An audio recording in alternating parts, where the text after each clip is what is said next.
whether it's illegal towing or a $1,000 fine for dead grass on the lawn, many say their homeowners associations are out of control. That's why protesters staged a rally today at the Grant Sawyer building and called on lawmakers to take action. Contact 13 Chief Investigator Darcy Spears has been featuring some of these people in their plight against the HOA Hall of Shame, and she's joining us now with more on how things went today and where does it go from here? Well, there's a strong momentum, Steve, and the next step in the movement to change HOAs and how they're run is to change the laws that govern them. That's the message that the protesters want to get through to lawmakers, and they say their demands are simple: honesty, fairness, and a return of rights. We need to let the legislators know this homeowner association abuse must stop.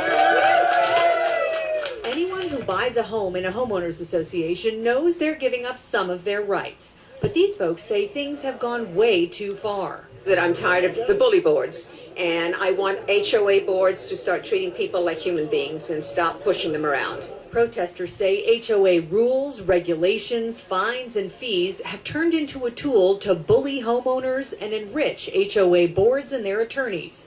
Charles Salter describes HOAs as a dictatorial style of organization, and they really don't have to adhere to any of the concepts about fair play and substantial justice. And when I see boards behave like I've seen, this is a very poor example of human behavior. The rally at the Sawyer building Monday morning had several objectives. No more excessive fines.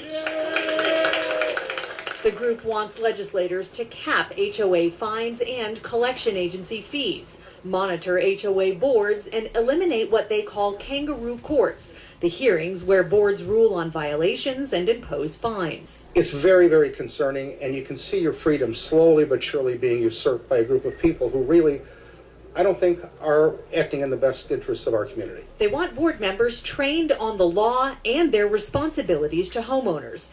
And they want more from the Real Estate Division Ombudsman, an office they say is a disaster, nothing more than window dressing that collects information but doesn't solve problems. And over the last 5.5 years, Darcy, we have seen our homeowners' living standards go from bad to worse. So what do those representing HOAs think of all this? We asked CAI President Pat Taylor whether she thinks it's time for a change and why we keep finding new members for our HOA Hall of Shame. There's a larger percentage of boards that are doing the right thing, management companies and managers who are doing the right thing. We never hear about them.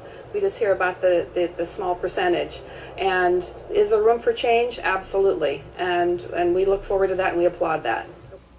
The rally's message isn't to get rid of HOAs, but to make them more livable communities.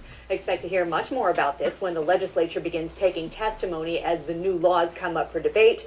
Do keep checking our website for information on how you can participate in that process. Yeah, I think most people understand why the HOA is there, and it's generally all for good purposes, but when they start to get bullied a little bit, then that's when... The concept is good, protecting property values, keeping community standards, but the way it gets enforced a lot of the time is where the problems begin. Thank you, Darcy, and keep us posted.